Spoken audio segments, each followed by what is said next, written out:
গত ১৯ জুলাইয়ের নাশকতায় অনির্দিষ্টকালের জন্য বন্ধ হয়ে যায় যানজটের নগরীর স্বস্তিদায়ক গণপরিবহন মেট্রো রেল।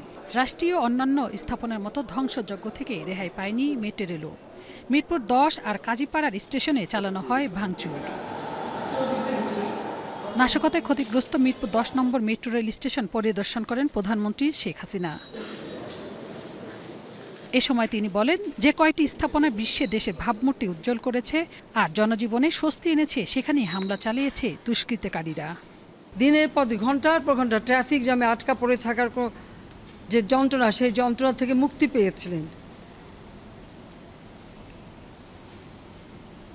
ঘরে ফিরে সময়ের আগে ঘরে ফেরার একটা সুযোগ ছিল এবং তখন বেশ কিছু সময় পেতেন পরিবারের সঙ্গে বসে অন্তত কিছু সময় কাটাতে। এই মেট্রো রেলের উপর এত আক্রমণ কেন, এটাই আমার প্রশ্ন। মেট্রো রেলের উপরে এত আক্রোশ কেন, এমন প্রশ্ন তুলে শেখ হাসিনা বলেন, এটি বিশ্বাস করা কঠিন দেশের মানুষই দেশের এমন ক্ষতি করেছে। আমাদের এটা ছিল সবথেকে আধুনিক, প্রযুক্তি সম্পন্ন এবং অত্যন্ত সুন্দর দৃশ্যমান একটা মেট্রো রেল আমরা করেছিলাম। কিন্তু আজকে যে ভয়াবহ ধ্বংসের চিত্র দেখলাম, এটা বিশ্বাস হতে চায় না যে এদেশের মানুষেরা করতে পারে, কিন্তু সেই কাজই করেছে। সরকার প্রধান বলেন, শিক্ষার্থীদের আন্দোলনের সুযোগ নিয়ে সন্ত্রাসীরা নাশকতা চালিয়েছে।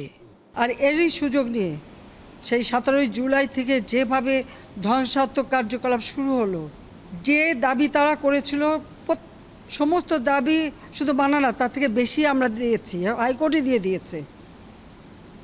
তারপরেও কিন্তু এখন থামেনি। কেন থামেনি? আমি দেশবাসীর কাছে সেটাই আমি বিচার চাই। যারা এমন ক্ষতি করেছে তাদের বিরুদ্ধে দেশবাসীকেই রুখে দাঁড়াতে হবে বলে জানান প্রধানমন্ত্রী শেখ হাসিনা। সেই চলাফেরার পথ যারা রুদ্ধ করে দিল, তাদের বিচার এদেশের জনগণকেই করতে হবে। আমি সেটাই চেয়ে যাচ্ছি। আমি নিন্দা করার ভাষা পাচ্ছি না।